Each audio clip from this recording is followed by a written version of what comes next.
a lot of people, when I say what I say, it's obvious, but you would have never thought that I could use a photo as a compliment. Yeah, that's true. Yeah, absolutely. So how do you help educate people on... Hello, we are at the 90-second mark, so if you have not gotten your coffee, there's some super cool, nutty little squares with chocolate in them, and I'm going to eat one right now so that we can see if they're edible.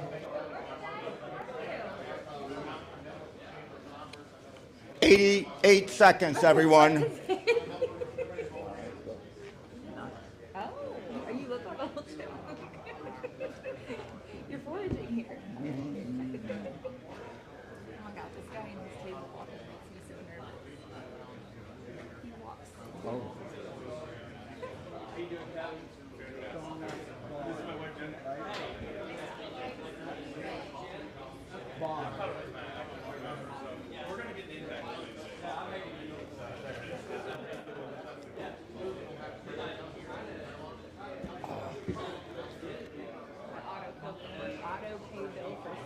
Cell phone. Hello.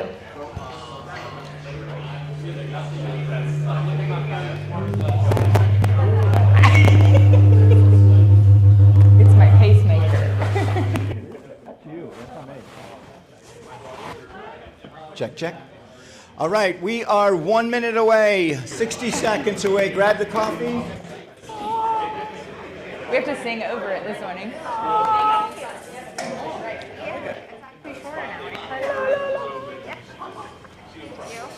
Grab one of those over there. It's a bowl of nuts. Delicioso. It's a bowl of nuts. Are they sending us a message? I mean, allow me to. I'll sit at your table. What? Oh, I know. All right, let's get started. Welcome to 1 Million Cups Clermont.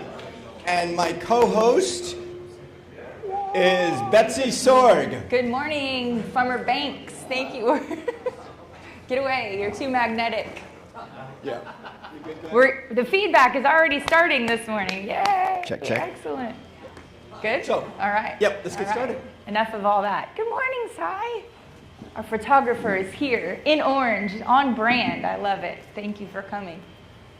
Oh, so do as Banks is doing, if I don't mess him up, check in. You've got your cards there on the table if you would check in and get your Wednesday morning confetti and let Kauffman know that we're here. And we have apparently, our coffee is up and a different snack this morning. We have a bowl full of nuts. So help yourself to some fiber and munchies this morning to go with your coffee. So I think they're sending us a message. Wi-Fi slow.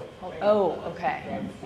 Wi-Fi is overloading this morning. So, all right, everybody else, Whenever you scan the QR code. use the tents from this point. So, thank you for checking in and letting Kauffman know that we're here. So, speaking of the Kauffman Foundation, this is another program that they put on, and this is going on up in North Lake County right now. It's the Fast Track program. There have been a couple of meetings already, but it's a 10-week course. And it's everything all about business ideation to creation and all the little things that you need to know along the way. Chuck, what's your acronym for what you need to be a business owner? Bail. BAIL. Hit me with the four things. What are they, Chuck? Banker, accountant, insurance agent, and lawyer. See there, banker, accountant, insurance agent, and lawyer, and you will learn about all those different things and how they affect your business. That's a Chuck proprietary thing, so that's all Mr. Chuck right there. Is Chuck speaking at this Fast Track? No. Oh, no, he says with a quickness, no, but he is always available for you if you need him. So anyway, this is a great resource for small business owners and ways to learn things about, you're welcome, Chuck. Or I'm sorry, I don't know which one. So it's free to you. If you want to participate in this, scan the QR code. If you're up in the North Lake County area, we will have one here in South Lake later in the year as well. And Lee has shown up so we can get started. Woo! Our mission, and those of you that have been here, is, say it with me, entrepreneurs helping.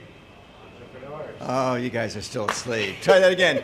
Entrepreneurs helping Thank you, Harry. Yes, more coffee, people, more coffee. So our key pillars, as you know, for our new folks, what we're about here is presentations, not pitches. We don't want anybody feeling sold while they're here. We ask our presenters to be a little bit vulnerable and honest with what's going on with their business. So we want this to be a welcoming space for all of our entrepreneurs, and we really want those genuine connections that are going to kind of stand the test of time, and the fun of being an entrepreneur and starting a business, the roller coaster ride that it can be. We want those connections so you can call and share your woes and share your victories. So obviously, I'm going to put you on the spot. Uh-oh. Why do we want our speakers and presenters to be vulnerable? because we want that real honest, actionable feedback that they can take out and use in the community with their business to grow, to develop, and to take that challenge head on, fix it, and stay here in Lake County and success and have success and thrive. What if, and this is a big if, what if I'm an entrepreneur, I'm incredibly successful, I have everything taken care of, I'm making gobs of money, I have so many clients I don't know what to do with. What would I come in here and talk about? You could talk about, I'm sure there's probably something within your business that our speaker coaches, our world-class team of speaker coaches could help you identify that our audience would be able to give you some feedback on. All right. Even if it's just what works here in Lake County. Maybe you came from California with that kind of success, so maybe you need to know what works here. I mean, similar environments. Right. It's not true. I don't have my act together with that regard. Sure you do. But this is all for the community and by the community, so thank you all for your participation, especially our regulars here, and we appreciate you, and I know the presenters do as well. And we do want you to be vulnerable and share your issues. Yes. First timers here, just raise your hand way up high. Welcome. And just shout out your name. What's your name? Wesley, welcome. John, welcome. Anybody else for the first time? Oh, just shout out your name. Behind Laura. Good to see you, Laura. Good Welcome. to see you. Thank you all for coming. We hope you enjoy yourselves. If you don't, have a word with Banks afterward. That would be great. Yeah.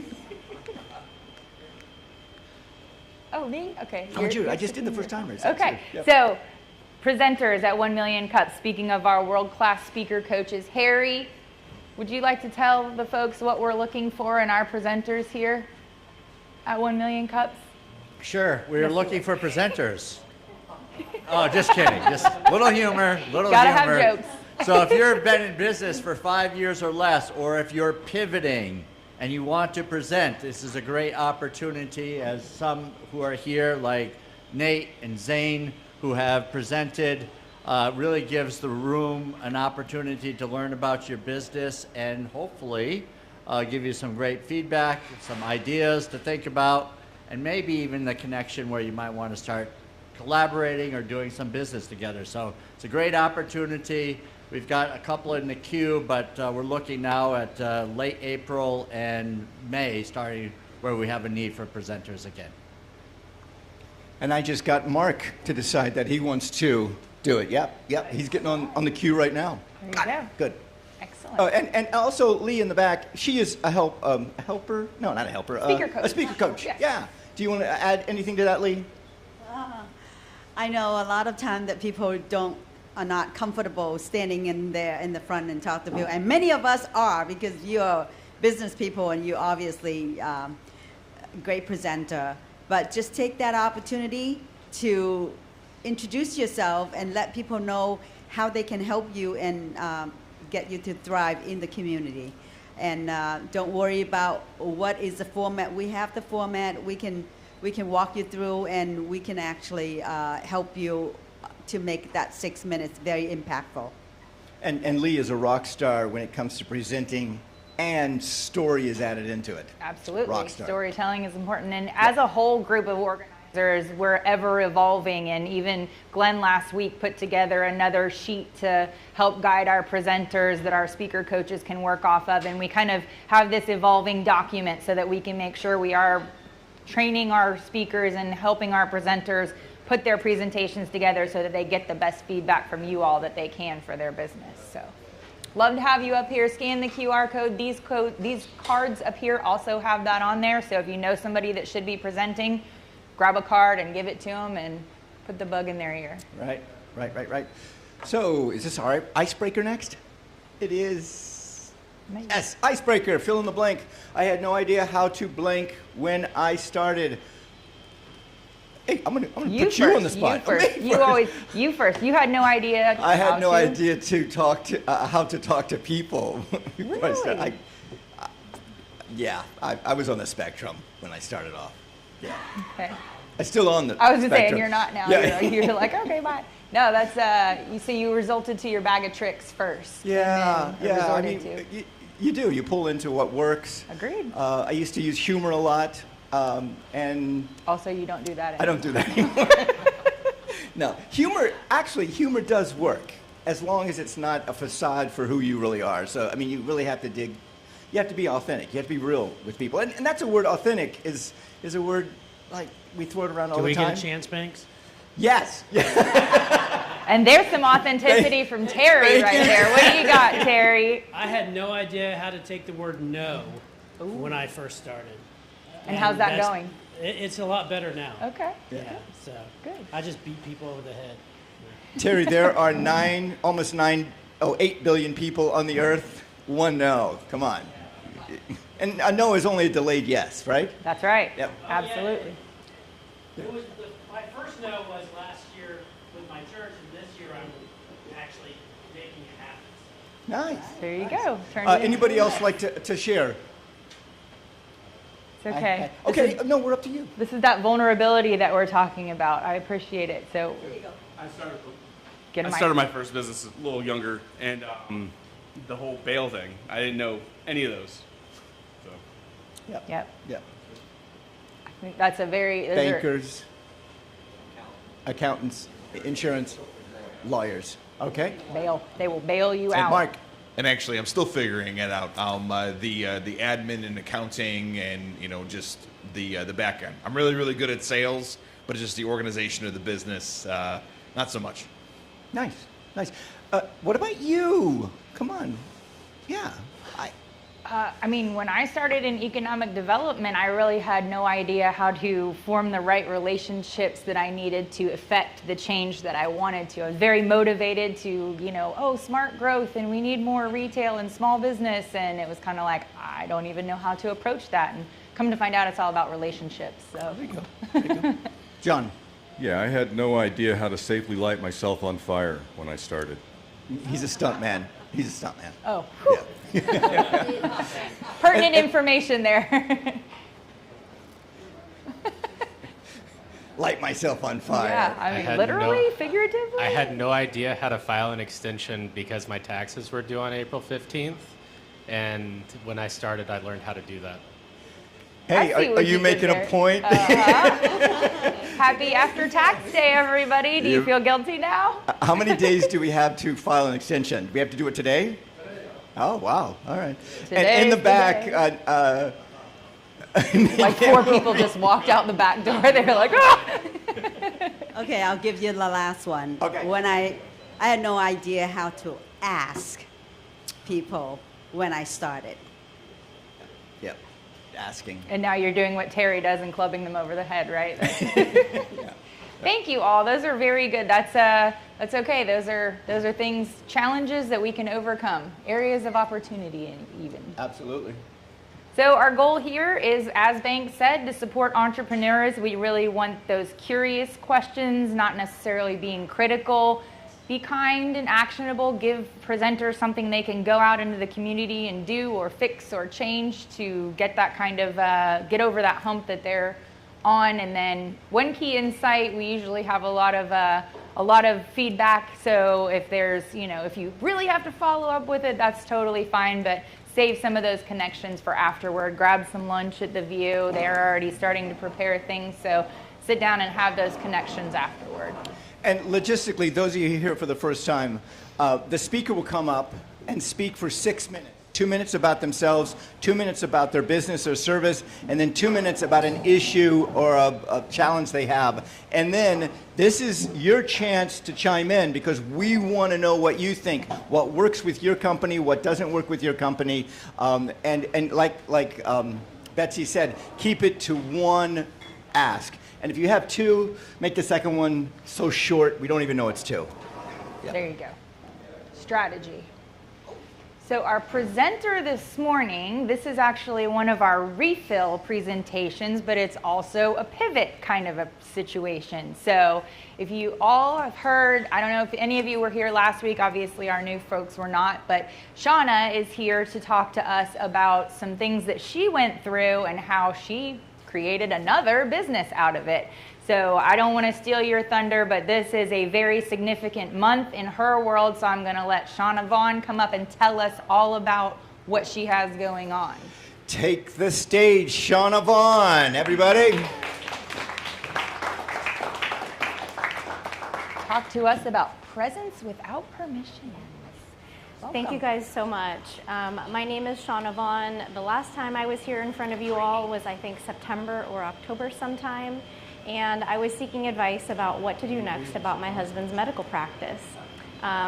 This room, actually Jared is not here today, but he provided a key insight during that presentation. So I would encourage you to get up here, be vulnerable, and do the thing. So it's really helpful. Ultimately, we decided to close the practice for my husband so that he could take medical leave.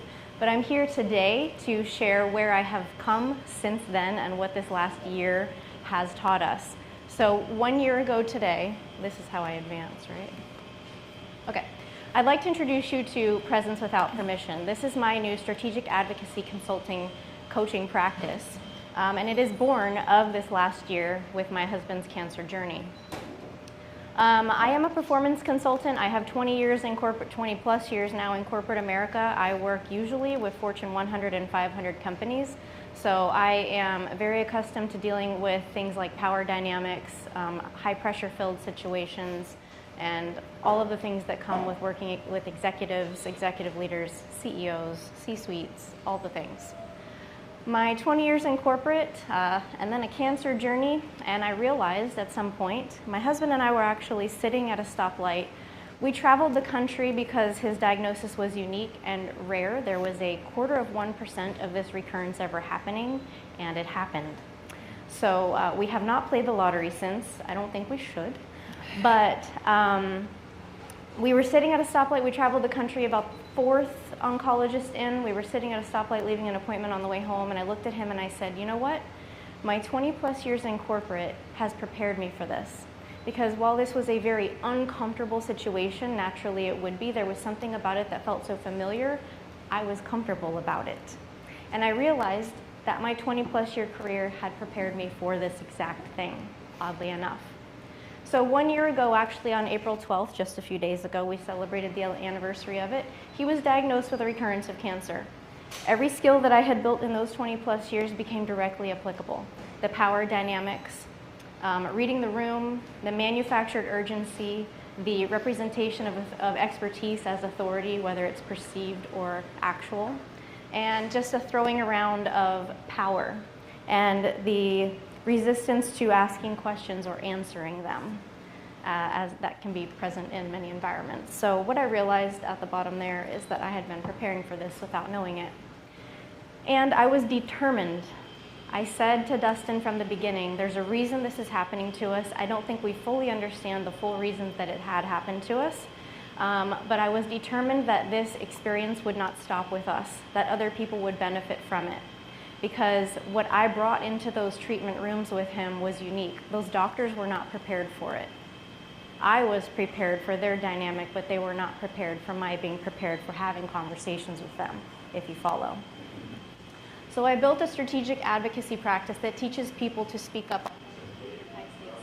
Did you lose me? High stakes situations. These are where power dynamics are present, and this is the without permission part. It is not confrontational.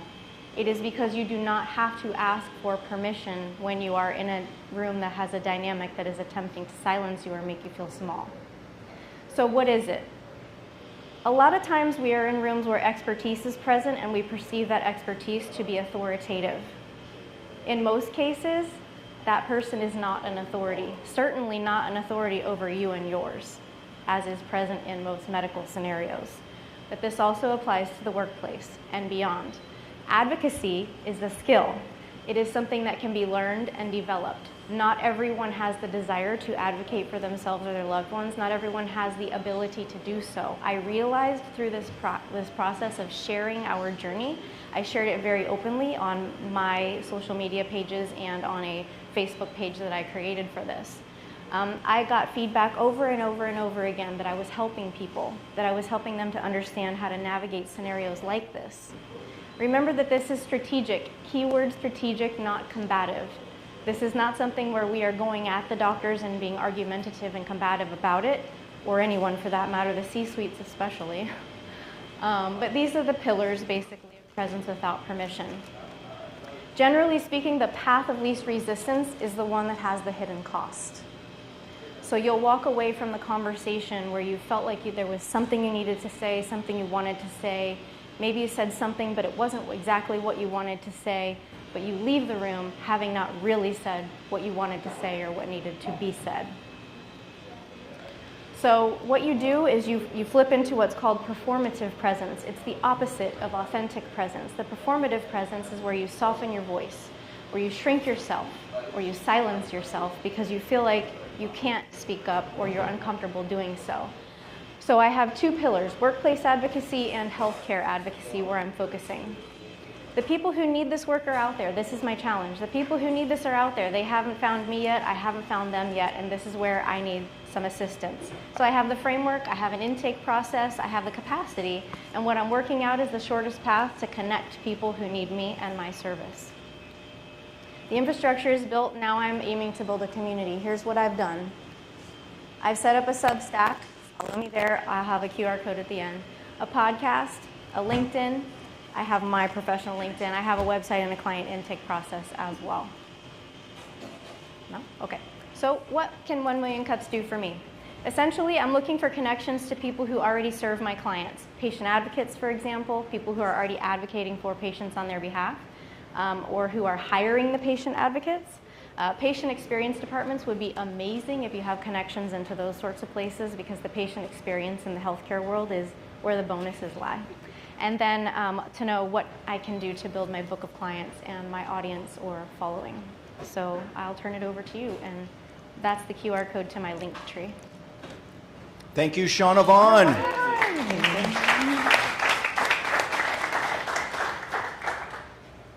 We will go back to that QR code. I want to put your questions up here so we know exactly what kind of actionable feedback we can give you. So thank you for sharing your story with us, and kudos for taking this kind of a perspective on a less than easy journey. So thank you for sharing with us. So here's Shauna's asks.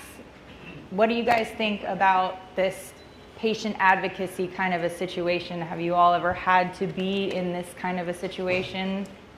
I hope not, but. So I want to clarify it's workplace and healthcare, and I will add that as of a few days ago, we learned that my husband is cancer-free, so success. Sorry. That is fantastic. We've got our first hand back up here in Jackie. Well done, very Thank well you. done. I heard you say healthcare and workplace. You know, I'm very familiar with having to advocate through the health system, and it absolutely is atrocious, so thank you for doing this. Another area that desperately needs people who know how to navigate this is school systems and children with IEPs and things. I don't know how broad you want to go, but that is absolutely. I had to do that for both of my children. I was very successful in advocating for my kids, and people were always asking me, well, how are you doing it? And it really came down to, I'm not fighting with them. Right. And so the types of things that you're talking about, and I was able to learn what I needed to do for my kids. So that's just another area Thank you. That you might want to look into. Thank you. And if you have something you want to comment about, just raise your hand or ask a question. So more of a question. So you will, let's talk about the insurance companies for a second. So will you go on behalf of the clients and talk with the insurance company and say, hey, you're charging X amount of dollars for this, and this is ridiculous, and things like that. The reason I ask is because you mentioned a podcast. Right now, there's a few rising TikTok channels that are exclusively dedicated to people going on. I saw one recently where a hospital charged them X amount of dollars because they had to be medevaced to a separate hospital that had a specific doctor, and they said, well, no, we're not going to pay for that because there was a nearer hospital that they should have been medevaced to. Well, no, that doctor was at this hospital and it was only 2 miles away. So I'm curious, are you doing that kind of work? And also, if you are, you really should look into some of these channels because they are starting to get some pretty big traction. Yep, I have seen those TikTok channels, and those people are doing incredible work. I could do that. It's not where I would prefer to exist, though. I'll give you an example. Most people would not feel comfortable telling a doctor that they know he's lying. I have done that. Most people would just accept it, move on, maybe not go back to that person, but I would like to coach people how to talk to those insurance companies, for example. Give them the tools that they need to succeed on their own. Teach them to fish, so to speak, rather than fishing for them. Nice. Besides being a stunt performer, I also have a health insurance license, and one of the companies that I work with, New Era Life, has a patient advocacy group or a number that you can call it that will act on their behalf. Is that something that you've pursued, these different groups that do this, to maybe partner with them? That's a great question. Yeah, I could definitely do that. Yeah. I had not considered that. Yeah, so if you go on to most of the health insurance websites, they'll have insurance advocates. Yeah. And if you partner with them, I mean, that could be a huge market for you. Okay. Okay. Yep. So I was just thinking, first of all, I need clarity on how this works in corporate. The second thought was podcast guests. Are you looking for cancer survivors, doctors? Who is coming to mind for you for the guests, if you're thinking of doing a guest podcast? Well, I have not opened it up for guests yet because I'm establishing the platform right now and positioning myself in the market. About to echo. So the answer to the question about podcast guests is yes, but I haven't given it much thought yet. And the first question was how it applies to workplace environments, where dynamics exist, where power dynamics exist, for example. So a leader who has given feedback that you don't know how to respond to, or you have applied, I'm thinking of things that have happened to me, applied for a promotion or a lateral move and being told you're just not ready yet, or you lack whatever skill. Okay, well, teach me how to get to that skill. Teach me what I need to do. Coach me. I was eager, right, myself personally, and I had leaders tell me that they just wouldn't do it or whatever. So I was advocating for myself because I wanted career advancement. So everything from as simple as a performance review, performance evaluation, to a toxic work environment. My podcast previously was about toxic bosses and how they make us better leaders. So leadership development, that kind of thing, to get people where they want to go in the workplace. Okay, I want to applaud you for your courage, and while your husband is going through the process, I saw you online and guiding people along the way. So there's people like me. When it happened to my husband when he had a stroke 3 years ago, I totally shut down. I did not go outside the world, and I shield myself completely so I can focus on him. And I want to say that what you do is so important because I think patient advocate is something that we all needed. When my husband was in the hospital for a month, there's people come in and out, doctors, nurses, and they don't give you the whole picture. They come in, and I would ask, so what are you special on? What are you taking care of him? What are you doing today? And I remember vividly one of this doctor, if anybody know him, Dr. Cassie. I still remember his name until I died. He come in for 2 split seconds, And when I ask questions, he's like, don't ask me anything. I only know about this much. I'm a cardiologist. That's for the neurologist. That's for this, that's for that. And they don't really tell you how the whole networking, connecting, and they only throw you bits and pieces. And mind you, months later, you're gonna be charged for those 2 seconds that they stop by because it's not out of charity, because something they come in and charging you. So it's very frustrating for people navigating through that process. And patient needs to know their right, their understanding, and what you're doing is so crucial. I want to applaud you for steering direction and to do whatever that people need out there. And I think, yeah, working, collaborating with hospitals, with outpatient, those people who constantly need care, chronic disease that they don't know how to talk for themselves, or some of the family don't even have the medical background or scientific background to actually follow up with the question. So this is really needed. Thank you. I want to clarify that I am not qualified to give medical advice, so I will not be giving medical advice. My husband could do that, but I will not. And I will not be helping people, I will not be telling people what decisions to make. I will help them to think through the process of making the decision.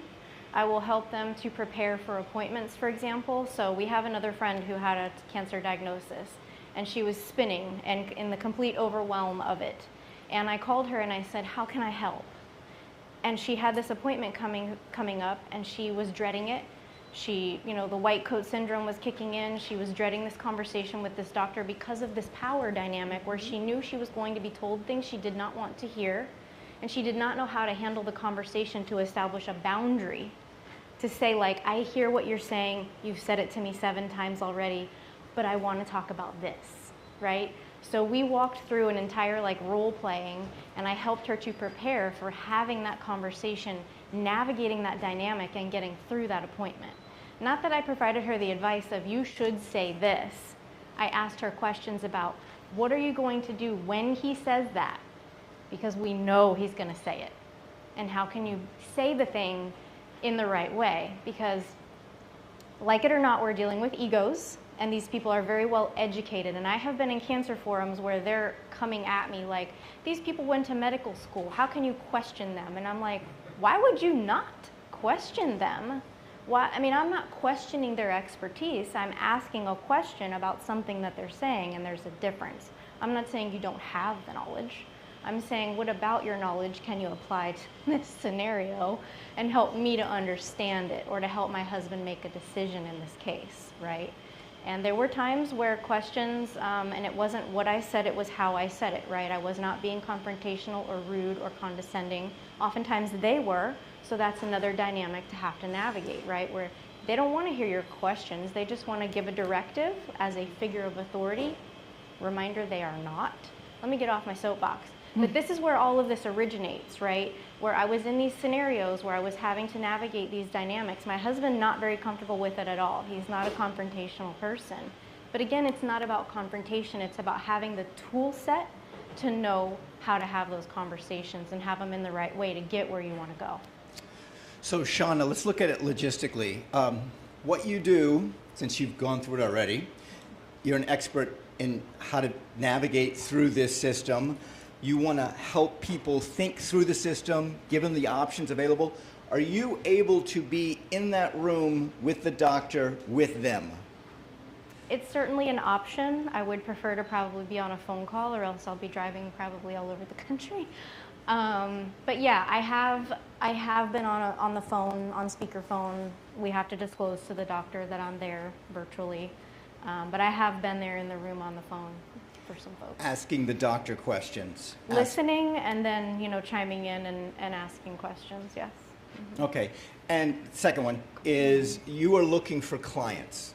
So people who are going through this situation. Yeah. It's cancer survivors. Caregivers. Caregivers. Caregivers are the ones who have the biggest, not the biggest burden, I'd say the second biggest burden, obviously. There's a lot of pressure on a caregiver to listen to everything. I have a notebook that is like a 5-star notebook that I think I have 2 pages left in it over the last year. take the notes, digest everything, help the person make the decisions. So there's a lot of pressure on a caregiver. So caregivers would probably benefit greatly from knowing someone like me, and other caregivers. Obviously, caregivers are a tight-knit network. We share something special. But yes, certainly to answer your question, patients, caregivers, people who are maybe entering the workforce as far as the workplace dynamics go, new to the workforce, seasoned in the workforce and trying to navigate it, trying to figure out what the next move is. I am a career coach also, so I can apply it in that way. Leadership development coach, those kinds of things as well. I have a question for you. Have you considered looking at veterans? I have not, but that is a very special system. It is, and it probably can be complicated, but as a former veteran myself, you know, you have these meetings with these doctors, and I'm sure they see hundreds and thousands of people every day, so you're just a number, so they don't really take you serious. So I think that's a market that could probably use you. Okay, thank you. Had not considered that. Very good. Jeremy? Hello. Have you considered reaching out to other organizations like the Hemophilia Foundation, cancer foundations? Because that's where I think a lot of people will need help. They get bombarded and harassed by Medicaid and Medicare all the time. So, I know that GCCF, for example, has their own advocacy network group. I certainly can help them. I don't think they need my help, but I don't necessarily want to be fighting with Medicaid and Medicare. I would rather help the people who are stuck in the tailspin of all of it. Just had a thought that people who are my age, maybe even a little younger, the clock, things are changing in their bodies. The clock is ticking, so to speak. So can you speak to that group of people who are 55 and older, provide some value, get the word out, get some video of this? I mean, I can look, I'm just thinking, I live near Kings Ridge. That's got a huge community. Probably a lot of people just are so old school that we don't ask the doctor. It's like, well, you must know what you're talking about. I mean, you are wearing the white coat, for crying out loud. And they do. And they miss I'm not out questioning on, you know, someone like you that could say, well, is there another option here? So I would say that if you're looking to present, get an audience of followers here locally, I would hit some of these senior communities and say, will they host an event where you can bring tons of value that's a great to idea. that community? Yeah, we learned through my husband's medical practice that the aging and active adult community is one of the most neglected communities out there and in need of most service. So yes, that's a great idea. And actually, I can speak to it directly. I just advocated for my mother who's in her mid-70s and had to first fight with my family and advocate for her with them, and then to the doctors, which were actually easier than her siblings were. I just want to piggyback on what Harry kind of said there and the way that he said it before we move on to our next comment. Her second question here, what can I do to build my book of clients and my audience or followers? In the spirit of 1 Million Cups, she's not asking you to refer her to this person and this name and phone number, although, you know, that's obviously an option, but think about Lake County and your communities, your neighborhoods, your neighbors even, people that you have seen or heard about going through this. Obviously, social media, people are putting it out there on those platforms, but how can she reach your neighbors and the people that you interact with? Those are the people that may just be overwhelmed, so overwhelmed that they're not taking to social media. So maybe thinking along the lines of what Harry is saying and approaching specific groups. Who is it here in Lake County? And I know you're nationally available, but how does she reach those folks? And what are some ideas rather than, I mean, just shy of going out and door knocking, which hasn't been quite so popular since COVID, but what are some creative ways that she could get into communities and reach that target audience? Yeah, one thing I just heard from Zane, right? Yeah, one thing I just heard from Zane here is that you've got several universities here that have pretty extensive film programs, and you were talking about dealing with egos. you might want to contact the film schools and have conversations with those people that want to get involved in the film business, because a lot of people get overwhelmed by the magnitude of what they're trying to do, and they just can't do it. They can't figure it out. They go in so many different directions, and then when they do get there, they run into egos that are just enormous. Okay, yeah. And you have to know how to deal with those egos and not lose your job. Absolutely. And, Same thing in corporate. Yeah, well, it is corporate. I mean, Yeah. it's a big business, and a lot Yeah. of people get into this big business. The creatives get into this big business, and they have no idea how to handle the business side of it. Yeah. So I think you'd have That's helpful, yeah. that could be a huge pool of clients for you. Okay, thank you.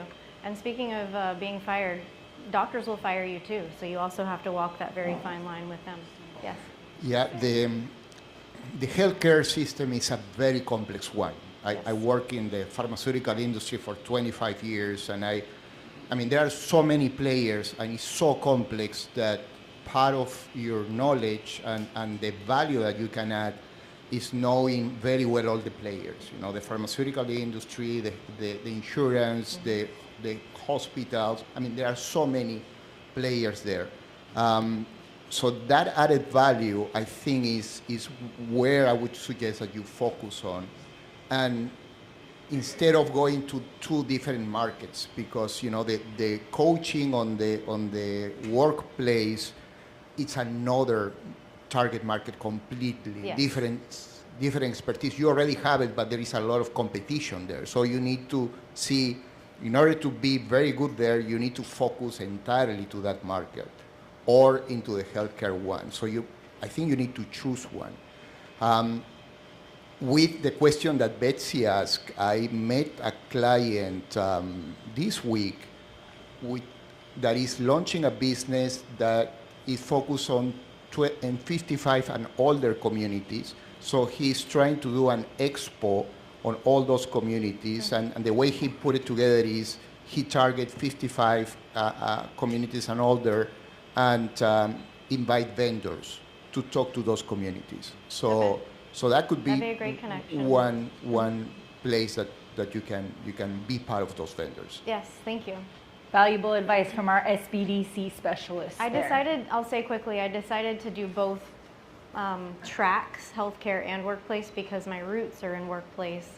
And that gives me the credibility, I felt like, for the healthcare piece, where I have fewer years of navigating that, but I applied my skills and they transfer. But yes, I hear you. You know, as you were speaking, you were talking about essentially your business is conflict resolution and standing up for yourself and you know, and being in those situations. And to piggyback off of this gentleman, I think you should be targeting, and to kind of go the other direction, you should be targeting young people, especially the Gen Z and Gen Alpha. These kids have no idea how to even do this and how to communicate in person, and you cannot have a doctor conference over text message. Correct. And you need to be educating the young kids on how to have this, because whether they like it or not, the world isn't changing away from in person for at least the next 30 years. And actually, I think it's going to be reverting back. I think people are getting sick and tired. I get more phone calls in my business now, and people saying, oh my God, thank you so much for picking up the phone. I love talking to you. It's so great to connect. And that's not going to change. And these kids have no idea what to do with when a doctor comes in and says, well, you're going to do it this way, and then they become a child and they go, oh, I guess I'll do it this way. Mm-hmm. They have no idea about how to stand up for themselves in these situations, how to have conflict resolution, how to look somebody in the eye. Mm-hmm. So I think that you have a huge untapped market with people that are from 18, and also too is the medical world, they're just now getting off their parents' insurance. Yeah. They have no idea, especially if something does happen to them. Yeah. They have the slightest clue. And also, too, is, to be perfectly honest, a little personal, we have an epidemic of some poor parenting as well, that send out these kids with no information, no way to handle this. The parents have no idea what's going on. And they're going to say, well, kid, you're 27, go figure it out. And that's not fair to them. So... actually, that is a really good point. On my personal social media, on my Facebook page, I say often, because these kids, the Gen Z, it seems, are a lot of times resorting to violent measures to resolve conflict. And I've been saying, like, parents, wake up, teach them conflict resolution. But yeah, I could definitely pivot into that. Yes. So there is a health fair event taking place on April 21st at Heritage Hills. Event goes from 11 to 2. There might still be vendor spots available. Heritage Hills is a 55-plus community. That's Okay. going to be in the AI recording after this, so just watch your email. Okay, thank you. I forget what they're called, but they're agents that go out to small to medium-sized businesses to sell them packages that include insurance, that could include benefits. They basically help smaller companies be able to offer benefits that the big corporations do. Okay. And I have someone that does that, so I want to hook you up with him. His name's Ryan Gates, and he can I know give you Ryan. more information than I can about that aspect. I know Ryan. Yep. Okay. Cool. Excellent. I thought your presentation was very well. I agree with you, as it relates to your background in performance, giving you leverage in the healthcare community. One way that you can break into that is partnering with Advocate for Me or health advocate groups that go out into the marketplace, and they do a lot of things virtually. So when you pair yourself up with these bigger organizations, it's like the smaller brand helping to build up the larger brand, if they're smaller into the larger. So I would say that, and even mental health space, working with organizations like the National Council of Mental Health Advocates that's out there in, I think, Washington, D.C., Okay. Virginia area, those type of things. In addition to that, on your website, you can actually create a chat bot. Okay. And so if you have a chat bot, and you can learn all this online, people can then give you information, and then that could also bring leads in. Okay. As far as the patient advocacy groups at the major organizations, of course, I did contact a couple of patient advocates. In one such case, a nurse had told my husband when she made a major mistake, she's just human. So, of course, I spoke with her about it and then escalated it to patient advocacy. What I found with patient advocacy is that it is full of corporate bureaucracy, which I'm accustomed to. But I fell in a pile of people, and I was a cog in a machine at that point. And did they follow up? No. Did I have to follow up? Many times, because I wanted to make sure that she was being held accountable. So that's why I say at the root of that, if there's a way to get into the patient experience departments, that's where everyone's bonuses are based on. That's where those surveys come through, and if you trash that survey, that affects someone's bonus down the line, or their pay, or their advancement, or whatever it's going to be. That patient experience in hospitals especially is like they have made that the crux of their existence. So when that patient advocate fails, the patient experience is suffering, and then it goes down to that root cause of the patient experience problem. I wish there was a way that I could get to the patient advocacy groups with my training and development background and maybe influence their training and development and help them to how to handle the patients and their caregivers when they call for the advocacy. That would be a dream. So 2 things I want to just throw in. You are a caretaker advocate, correct? A presence strategist, performance consultant, caregiver, yes, all the things. All right. And the other thing is the Michael Foundation. Michael's Foundation? Are you familiar with that? I am familiar. Perfect. Are you familiar with Eileen, who lives there, who works there? No? I've not met her. I will give you a contact. That would be something to do. Thank you. Excellent. Here's Shauna's information, so scan that, and thank you again for your presentation and sharing your story with us this morning. Thank you so much. And if anyone has tips on Linktree, I don't think I figured it out quite yet, but thank you so much. Yes, Shauna Vaughn, everyone. And one more question. Not that one. Oh, wait, wrong way. There we go. Our final question for you is, what can we as a community do to help you in addition to the feedback we've given here today? Think of me when you hear someone say keywords like, I am dreading this appointment, or I don't know how to have that conversation with my boss, or I don't know how to deal with this conflict at this place, I don't know how to resolve this issue. Those are the kinds of key words and phrases that you might listen for. Excellent. And there's her contact information one more time. And I do want to say, as Nathan pointed out, all of this will be recorded through AI by Mighty Manatee, our IT department back there. You'll get a beautiful synopsis of everyone's feedback and what they said. And Thank you to Dave from the Chamber for always being here and supporting us, and Cy, our photographer, for getting everyone's reactions and feedback on camera for our social media plug. Hey, and we have something special, don't we? We do. Extra brew, is it called? Extra shot. Oh. It's an extra shot this morning. Yeah, yeah. So we have a little Brew was quick last boost of insight from our community, and this is actually going to be a follow-up from our presentation last week by our subject matter expert, Jackie. Jackie Hello. Peterson. So I think a number of you were here last week. Hopefully you enjoyed it. I have nothing prepared today. I was just asked to sort of do a follow-up. Last week we talked about what makes an effective website. We were focused just on home pages because that we could have even gone on for many more hours. We talked about the importance of clear messaging, of focus, simplicity, clear call to actions. So anyone that was here, if you've given any thought to anything and have any questions, or if you weren't here, just any questions about websites in general? Okay. I will get it started. I think clarity jumps out at me is based on what you were showing some of the websites at the beginning. It's like the Yale Art School trying to figure out what the Yale Art School was really a legitimate business based on the way the website looked. So for those of us who are not website developers or experts, just the idea of what should a good website do for a small business owner, other than just look nice?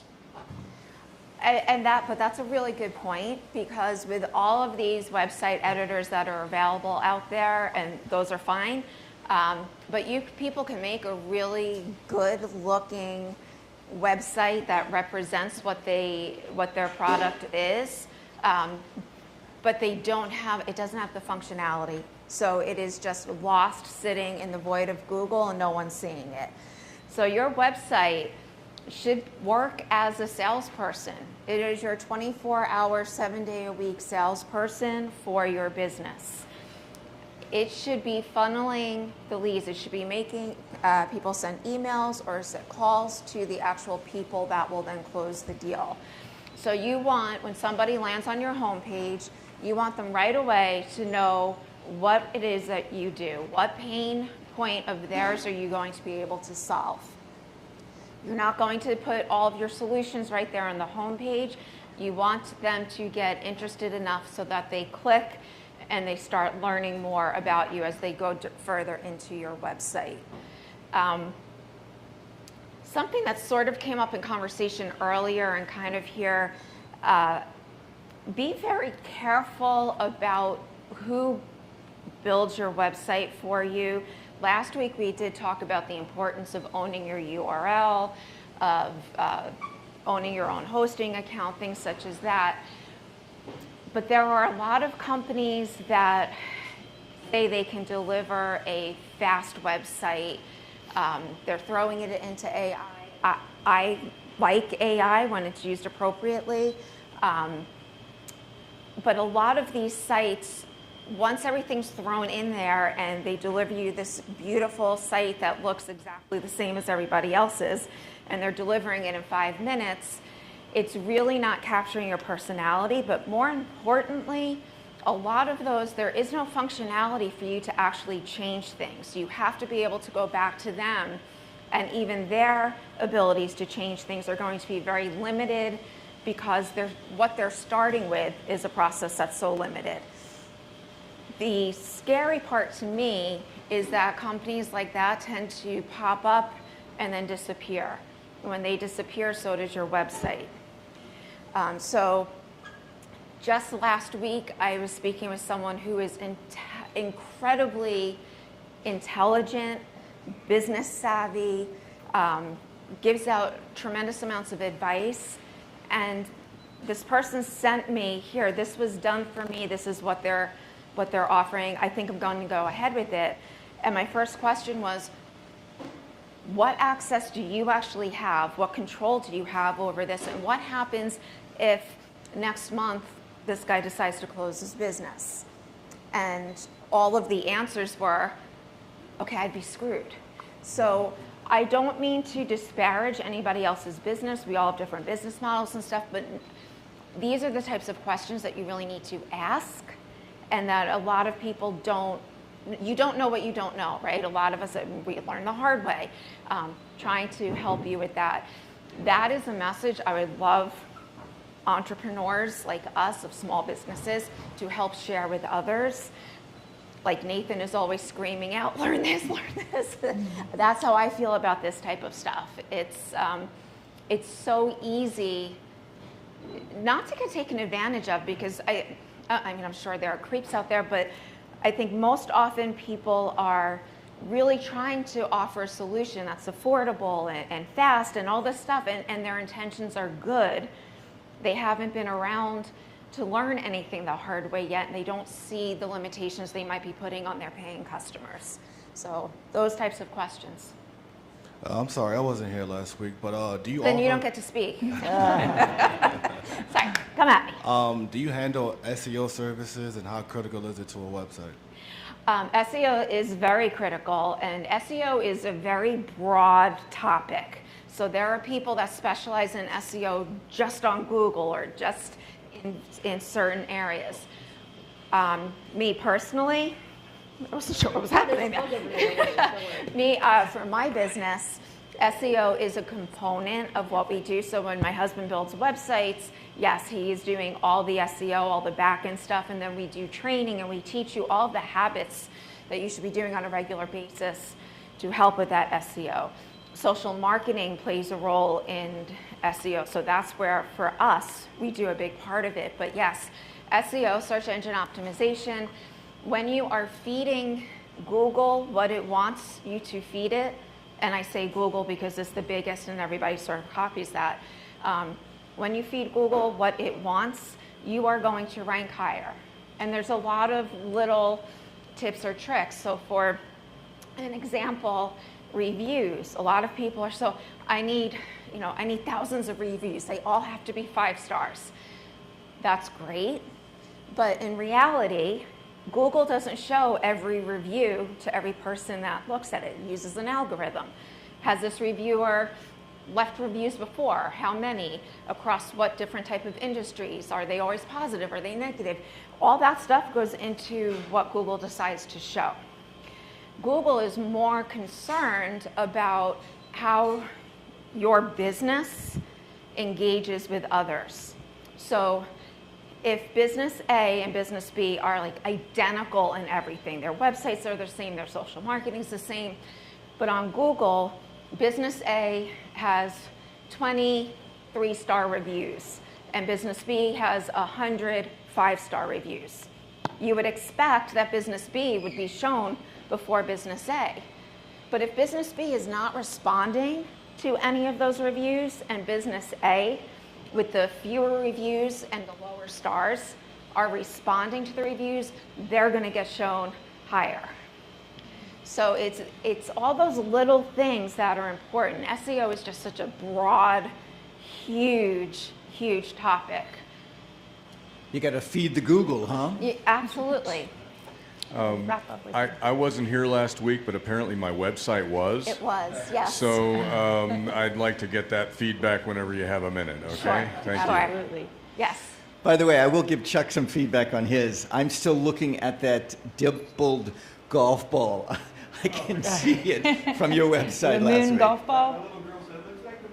Yeah. It does. Aw. It does. I liked that homepage. So I think something too is I feel like a lot of people that don't understand what SEO is, they might not understand, they hear the term a lot, but ultimately what it breaks down to is organic visibility for your brand.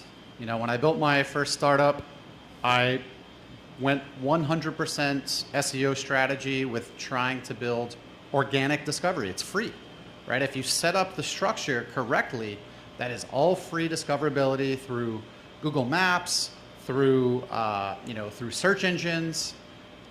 There's thousands of ways that you can have your brand and your content out there getting free traffic. That's really all it breaks down to. I think a lot of times we just think of SEO as just like, this really complicated topic to talk about, but when you just break it down and saying, hey, this is free for you. So if you set it up right, you go, oh, I got to spend a couple $1,000 to set this up right. Well, I set up my other business and I was getting 3,000-4,000 organic clicks a day because I spent a month in setting it up correctly, and then the next 4 years was all free traffic. I think one of the biggest complications with SEO is, like anything in the digital world, is how fast it changes. And that was something that came up last week. Somebody had mentioned how, I think he'd said something about like how long tail keywords or something like that used to be something that was very important. Then they went away, now they're back. So the research is important, and keeping on top of it is definitely important. But what you said, that just reinforces what I said about how we do our business, where once we build that website for you, we're talking to you about all that stuff that Zane just mentioned. Is those not only, we will get it set up properly for you, but then moving forward, all the little things that you could use. Here's an example, and this is not me trying to promote my business, this is to help you understand how this works.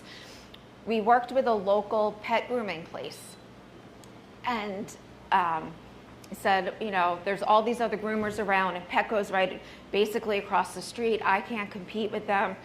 Well, Google actually favors the small local businesses. So if you're feeding Google, you can compete. And so we built the website. We taught him what to do. He only stayed with us actually managing things, I think for maybe 2 or 3 months. And then he's like, all right, I got it. I know what I'm doing.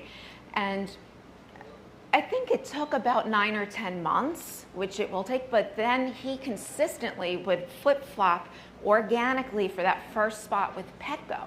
All right, we're gonna wrap up with Nathan and Shauna. We're getting close to time here, so come with your comment. Just going to call out a use of AI. AI can just review your website. I found out last week that my tax preparation page had small business text on it.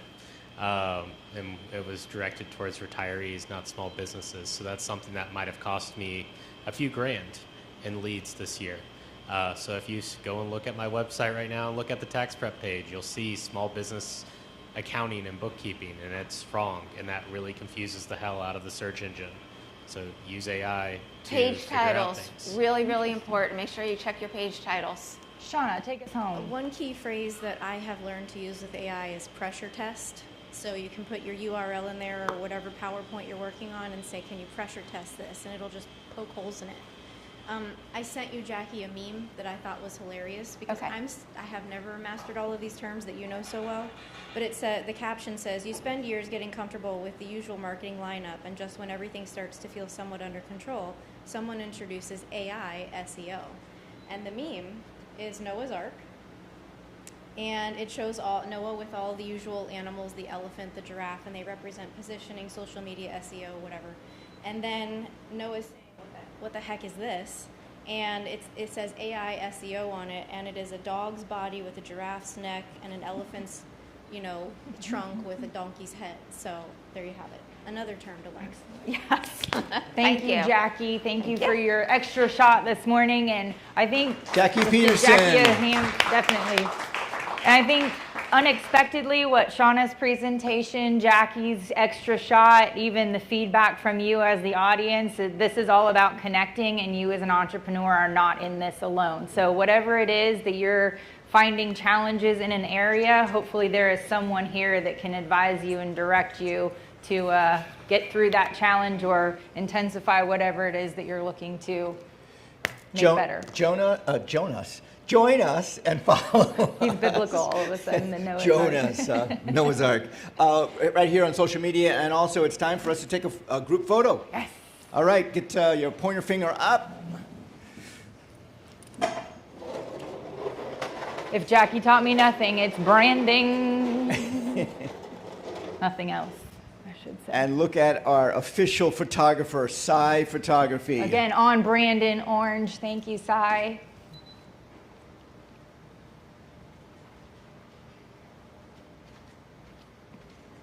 Wonderful. All right. Hey, we'll see you all here next Wednesday. We are looking for speakers later on in May, and also maybe some extra shots we're looking for. Definitely. Professional content matter specialist. Pick a card. Have a great week, everybody. Thank you for coming.